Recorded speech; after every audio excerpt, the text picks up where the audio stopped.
We're going to start in on our next chapter on carboxylic acids and their derivatives.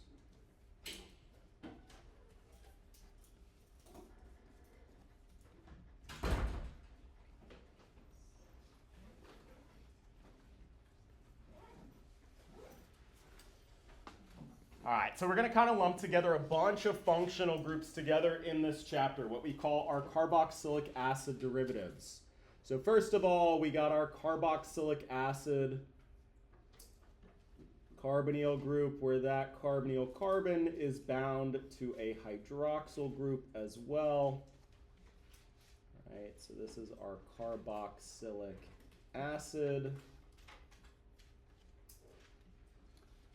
All right, and what we're going to see is this common theme here of our carboxylic acid derivatives, where bound to this carbonyl carbon is going to be some electronegative group, right? This is what's going to distinguish this set of functional groups from aldehydes and ketones, is we're going to be swapping out this hydroxyl group here for some other electronegative atom. All right, so get our carboxyl group going on here, carbonyl group rather. All right, we can also, instead of a hydroxyl group, we can put one of those very electronegative halogens on there.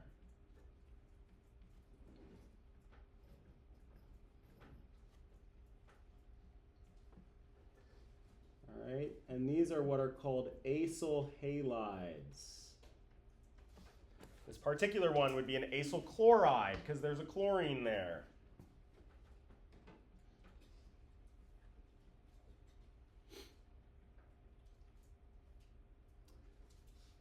All right. Let's keep that an oxygen, but instead of a hydroxyl group, we're not going to have that oxygen bound to a hydrogen, but rather to some number of other carbons. This is what we would call an ester.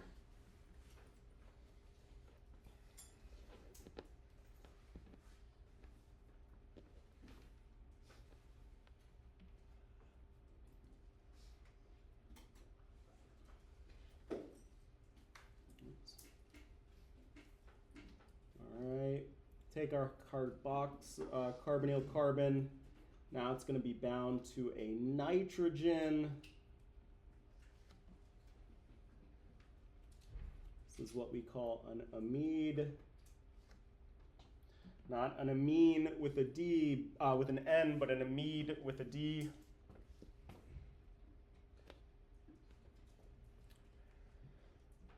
All right, and lastly, this one's going to look a little bit different than these other ones, but we kind of lump it together into this same group here, our nitriles.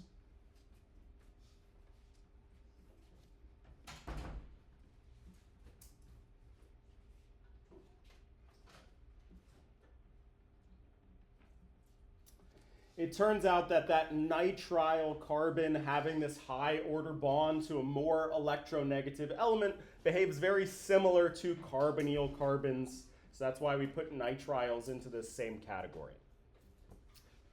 All right.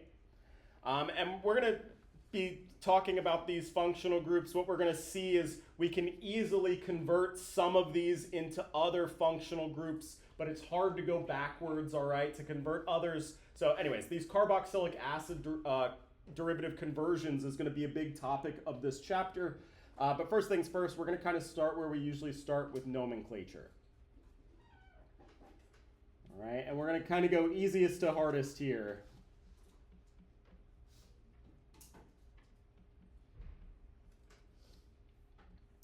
First are carboxylic acids.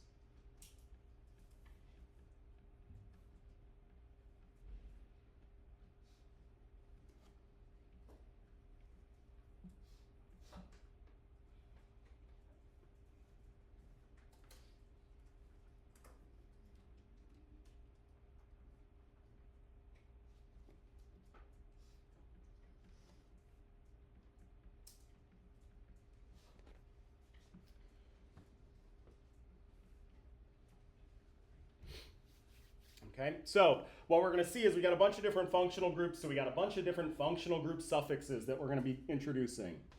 So step one, when we find that parent chain, we want that longest continuous set of carbons containing that functional group. And now we have this new functional group, our carboxylic acid. This gets this suffix, oic acid.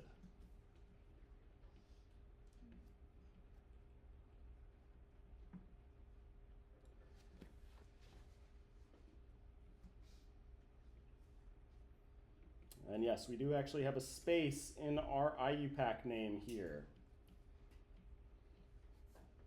All right. So if we're going to go through and we're going to find our longest continuous set of carbons, we got these four here. So what prefix would we use? Number of carbons for bute. We got all single bonds, so butan-oic acid.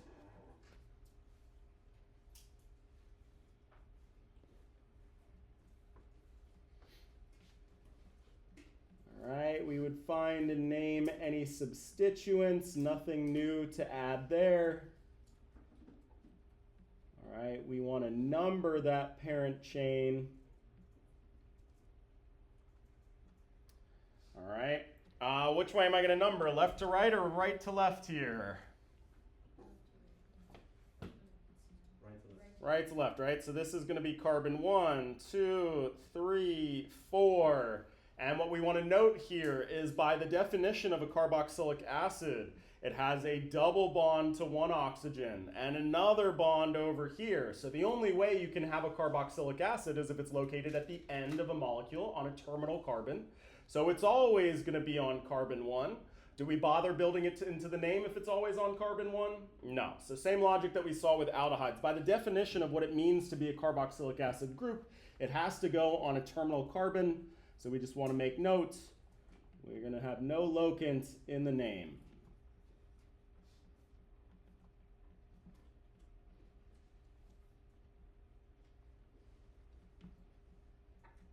All right, put it all together. So for carboxylic acids, really the only thing that we have to note here is we have our new ending for oic acid.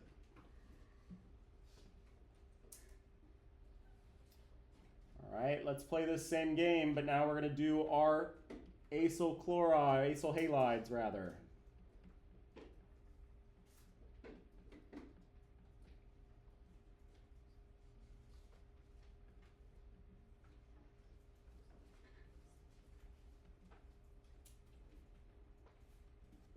All right, so I'm going to have another molecule here. I'll make this one a different size.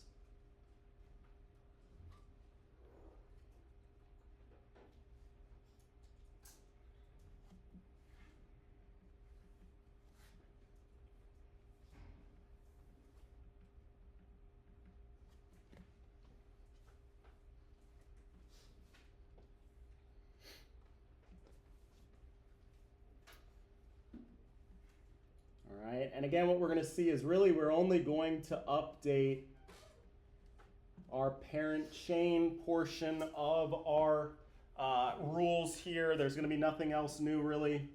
We now have these new acyl halide functional groups. So we're going to use this suffix oil, and then whatever the specific halide is. All right, so if it were to be a fluorine, which you don't really see because they don't behave quite the same as all the other ones, but nonetheless, just to make this complete here, it would be an oil fluoride. If it was a chlorine, it would be an oil chloride. A bromine, an oil bromide. And an iodine would be an oil iodide.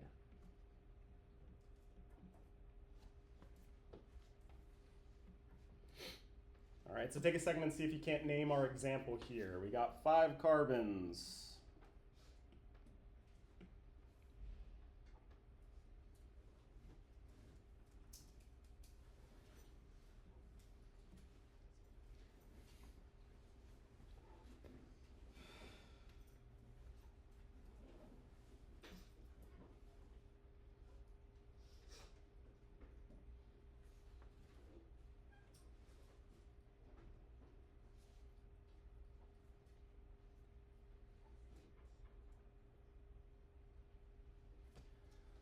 right, so this one would be pentanoyl bromide.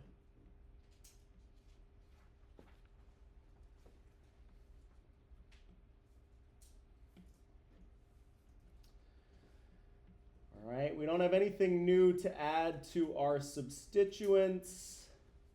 All right, but what about when we number our parent chain here? Is there any way to have this acyl chloride group or acyl halide group in the middle of a molecule? No, same logic as before, right? You're necessarily going to have 3 bonds, so it has to be located at a terminal carbon. So again, we're just going to make note, no locant in our name.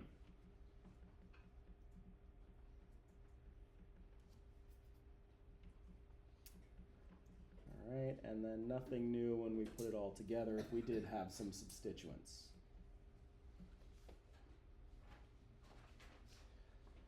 All right, so same idea, we just have a new ending. We do have to tailor our ending to whatever our specific halogen is. 99% of the time, it's either going to be a chloride or a bromide. Nonetheless, we build that into our name. So we have this new OYL ending as well as our halogen name, pentanoyl bromide.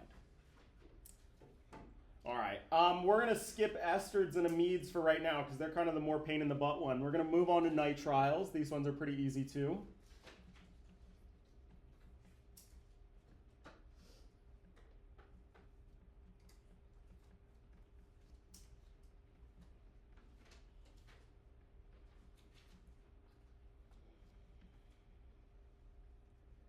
All right, so first of all, when we draw our nitrile, let's be good. We want to make sure that we draw that geometry about that triple bond in that linear fashion. All right, we're going to show that sp hybridized carbon has that linear geometry.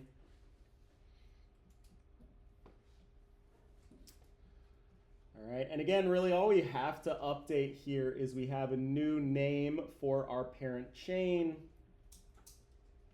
This new functional group, nitriles.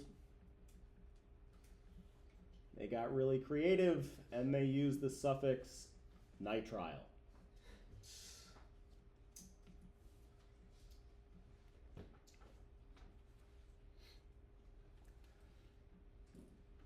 All right. Nothing new to add for our substituents column.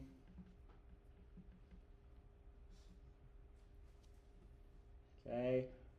When we number, we again are going to note, but by the definition here, that nitrile is going to have to be located on a terminal carbon. So no locant in the name.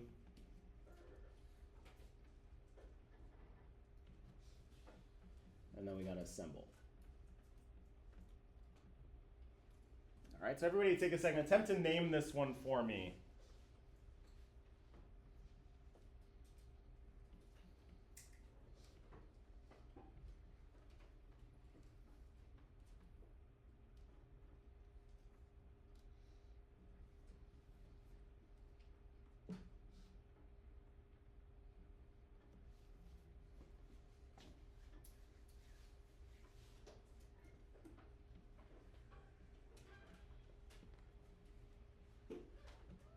All right, so first of all, one of the tricky things about these here is counting your carbons correctly. Most importantly, remembering that there is a carbon located at the base of that carbon-nitrogen triple bond.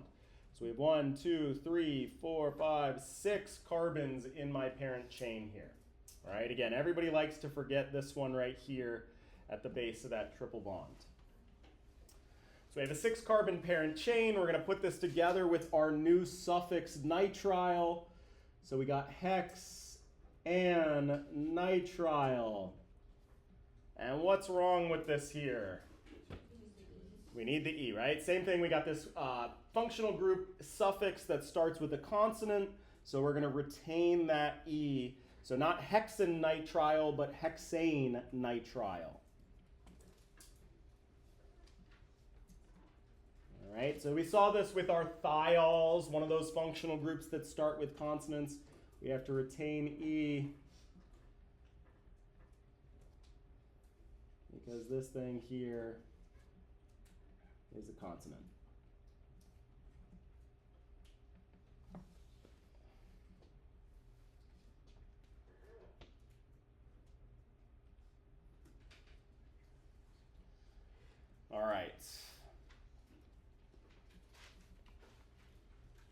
next up, we're going to do amides rather.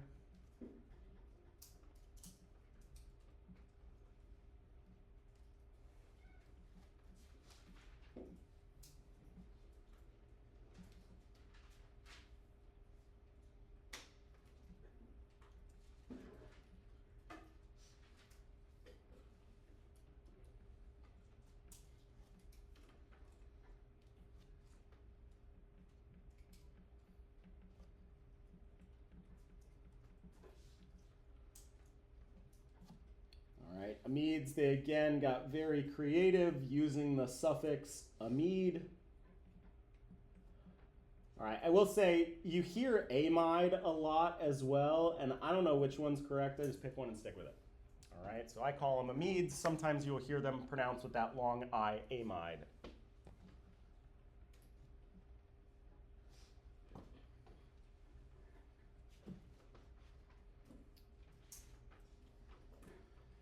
All right, so parent chain, 3 carbons long here. We're going to use our new suffix, amide, amide, whatever. So this would be propan, amide. Prop for those 3 carbons, an for all single bonds, amide.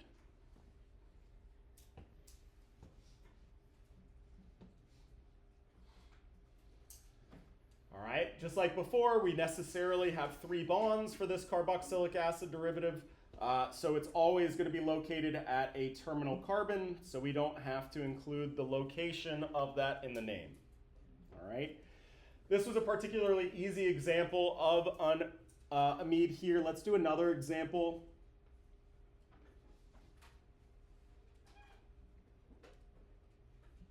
We'll keep these same 3 carbons to make a point here.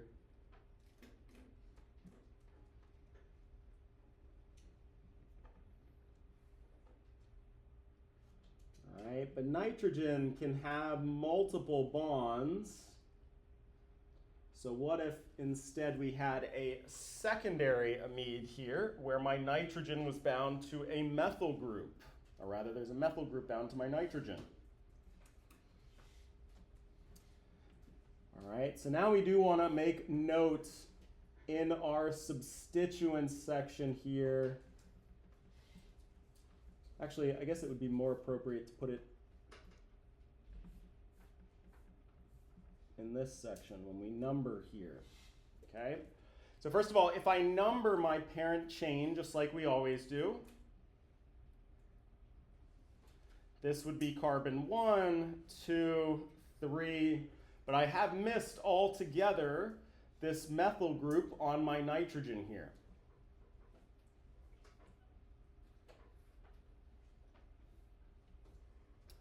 All right, so this would be treated as a substituent, a normal methyl substituent. But how do we indicate that it's on that nitrogen? We're going to use locant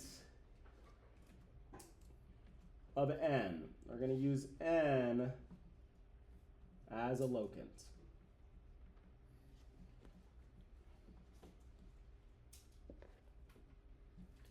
So just like we would say there's a 2-methyl for a methyl group on carbon 2, instead we're going to say this is N-methyl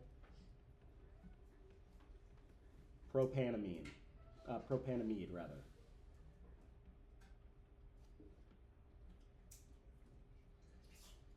Bless you. Right, N-methyl propanamide for that methyl group located on that nitrogen.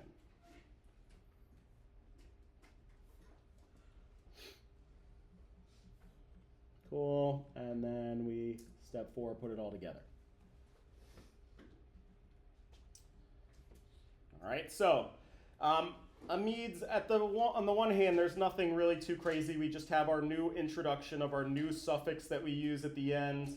But we do have to note for secondary or tertiary amides, there could be alkyl groups on that nitrogen. We got to build those into our name as well, treating them as substituents. and noting that they are located on the nitrogen. So we use that N as if it was a locant in our name. All right, and then lastly, these ones are kind of the biggest pain in the butt, are esters.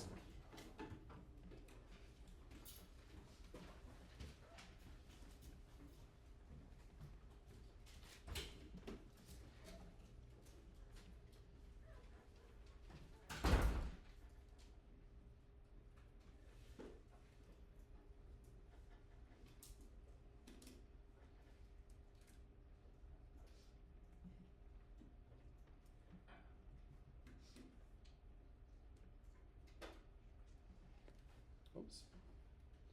And what makes esters a pain in the butt is that you've got these two halves to your ester. All right, there are two sets of alkyl chains here. This one over here and this one over here. Okay? So first of all, when we do our parent chain, which half are we going to pick? So that's a really good guess, is that we want to pick the longest one. And that's exactly what we did for ethers. But for esters, they're not two symmetric halves here. One of them is necessarily going to contain that carbonyl group, and the other one doesn't have our carbonyl group. All right, so our parent chain is always going to be the portion containing that carbonyl carbon. So our parent chain here must contain that carbonyl carbon. In this case, it is the longer one. Wouldn't matter if it was the shorter one. Whichever has that carbonyl carbon on it, that is your parent chain of your ester.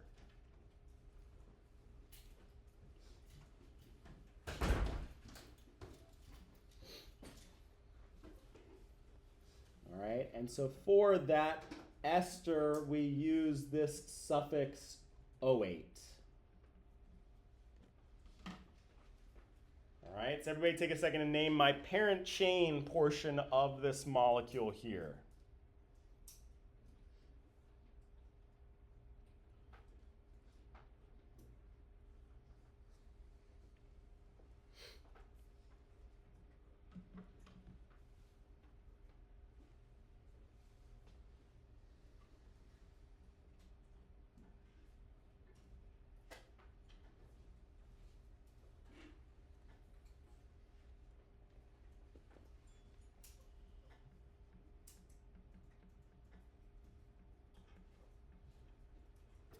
So my parent chain here is this 4-carbon butanoate.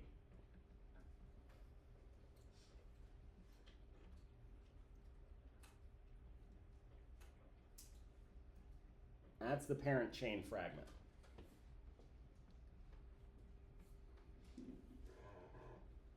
All right.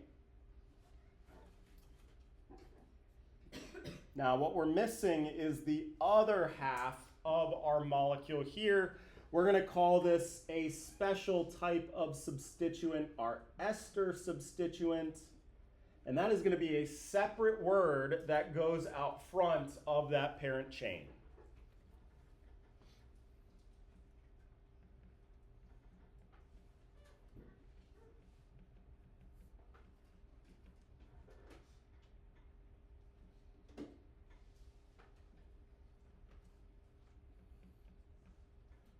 And we're just going to name it as an alkyl group. All right, so for example here, this 2-carbon substituent, that would be an ethyl group. And that's just exactly what we're going to include in our name, but it's in a separate word that goes out front. So this would be ethyl space butanoate.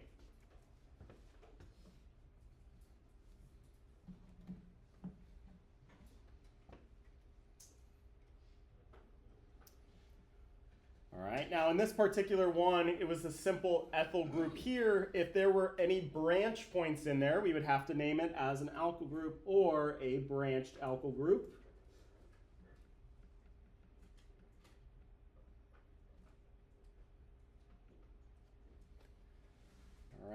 And if it is a branched alkyl group, how do we number that ester substituent? Importantly, carbon 1 is always what's bound to that oxygen. All right, so we can just make note here, or branched alkyl group with C1 bound to that oxygen.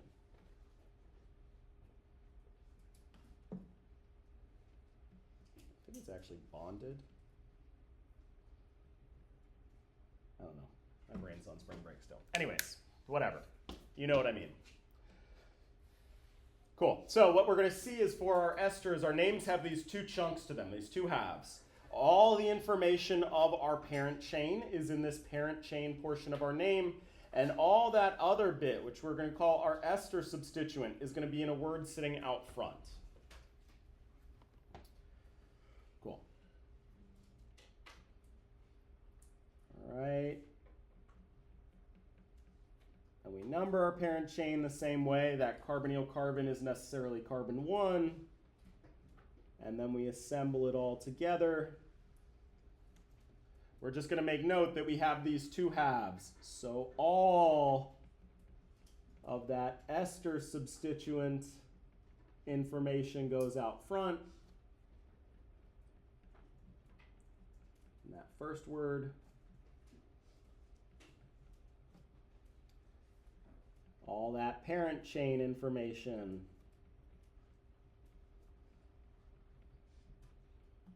in that second word.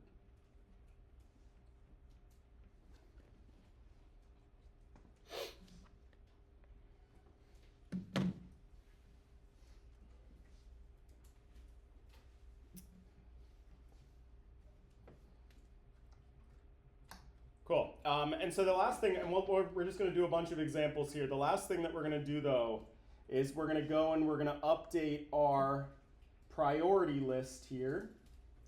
Remember, we've been keeping track of all these functional group priorities here.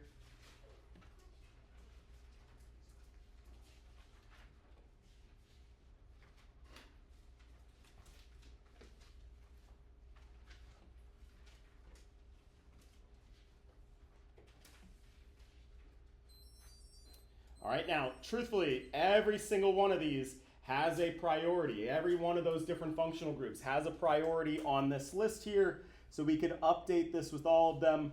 But to be perfectly honest, it's kind of a huge pain in the ass dealing with them, especially when they're not the higher priority functional groups. So we're just going to make a note here that all of our carboxylic acid derivatives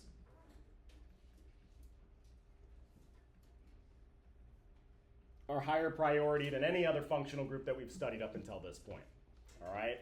And we're not going to find a molecule that has a mixture of an amide and an ester or something like that. We're just going to note that if it's present with any of our other aldehyde, ketone, alcohol, thiol, alkene, or alkyne, that carboxylic acid derivative is going to win. That's going to be our highest priority functional group.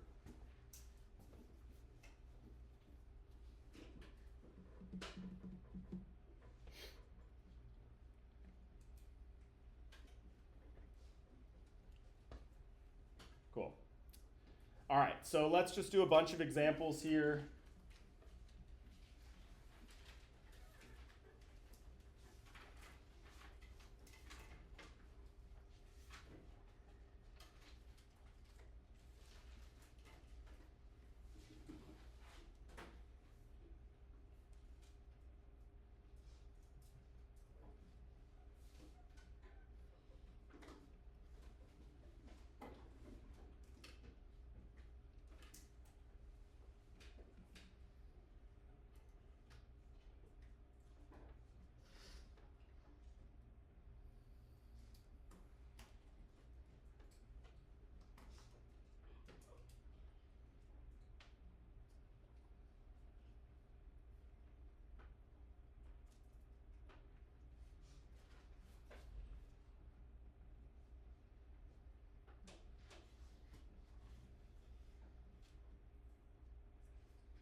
so let's start going through these. Okay, so I need my parent chain. My longest continuous set of carbons would be these 5 here. This would then just be a methyl group. All right, importantly, we learned of a lot of different functional groups here. This is what we call an acyl halide. All right. That carbon there, sorry. When we're going to number our parent chain, remember we're always going to start with that carbonyl carbon as carbon 1. So putting this together here, this would be 3-methyl pentanoyl chloride. All right, we got that methyl group located on carbon 3, our substituent. Our parent chain is that pentanoyl chloride.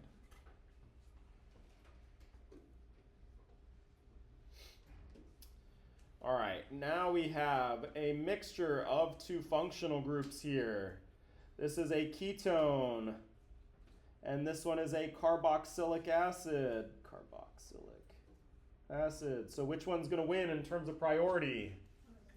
Carboxylic acid, right? All those carboxylic acid derivatives are greater than everything else. So here's our parent chain, our 8 carbons. We're going to number starting at that carboxylic acid carbonyl carbon. And because that ketone is our lower priority functional group, we don't consider it a functional group anymore. We've demoted it to a substituent or an oxo group. So this would be 3-oxo-octanoic acid.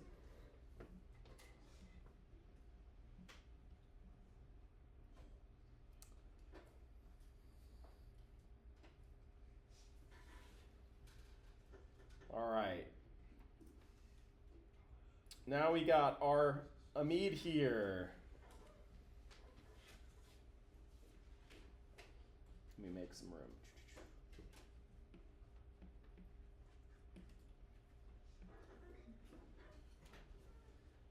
All right, my parent chain, importantly, is going to be the half that includes that carbonyl carbon. All right, so my parent chain here is going to be this propan amide. But we got all these other carbons we have to account for here. We have an ethyl group located on our nitrogen and a methyl group located on that nitrogen. We're going to treat these like normal substituents where we arrange everything together in our name in alphabetical order, but I'm going to indicate the location of them using that N as a locant. So putting everything in alphabetical order here, this would be N-ethyl, N-methyl, propanamide. Right? Just like as if they were located on carbons 1 and 2 or whatever it is, right? We build those in the name. We're going to do the same thing, but using that N as a locant. So N-ethyl, N-methyl, propanamide. All right, this one here is a nitrile. All right, how many carbons are in our nitrile here? 4, right? So we got 1, 2, 3. We don't want to forget that carbon at the base of our carbon-nitrogen triple bond. That is carbon 1 in my parent chain. So then this would just be a chloro substituent.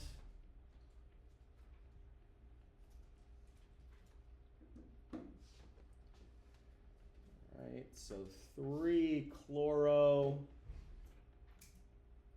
bute for my 4 carbons, and for all single bonds, but then I'm going to retain that E at the end there, so 3-chlorobutane nitrile.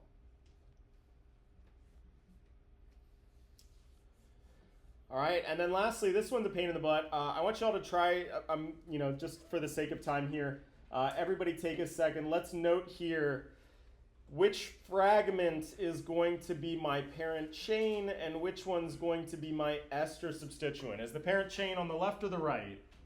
Right, because it's got to contain that carbonyl carbon, right? So this half over here is going to be what contains all the information for my parent chain. This half over here is going to be for that ester substituent. Let me be good and include my lone pairs.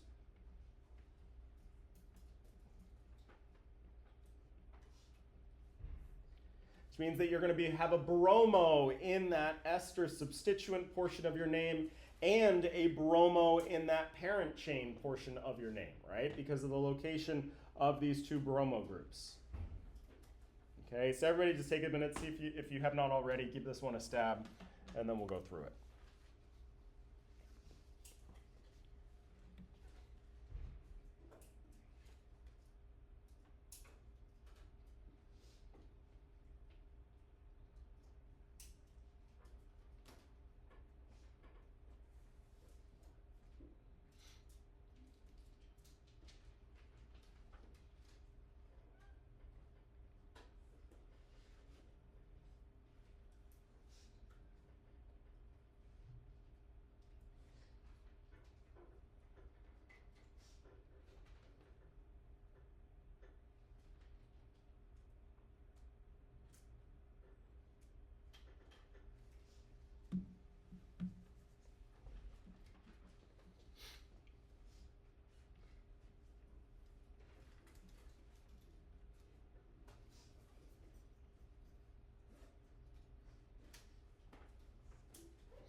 All right, so again, everything on this chunk here is going to be summarized in that second half of my name, my parent chain portion of my name here.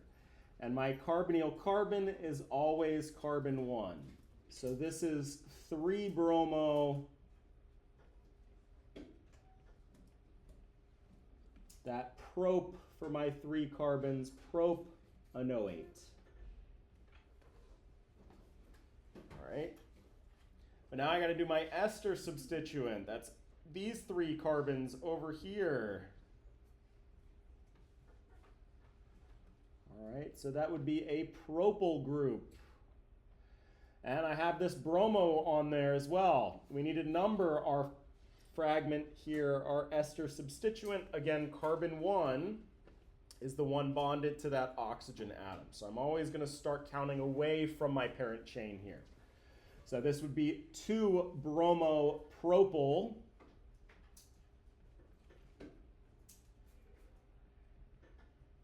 space 3-bromo-propanoate. All right, again, all the information of that ester substituent built into that first word, all the information on that parent built into the second word here. All right, so 3-bromo-propyl, 3-bromo-propanoate. 2-bromo-propyl, 3-bromo-propanoate. Cool. All right, welcome back.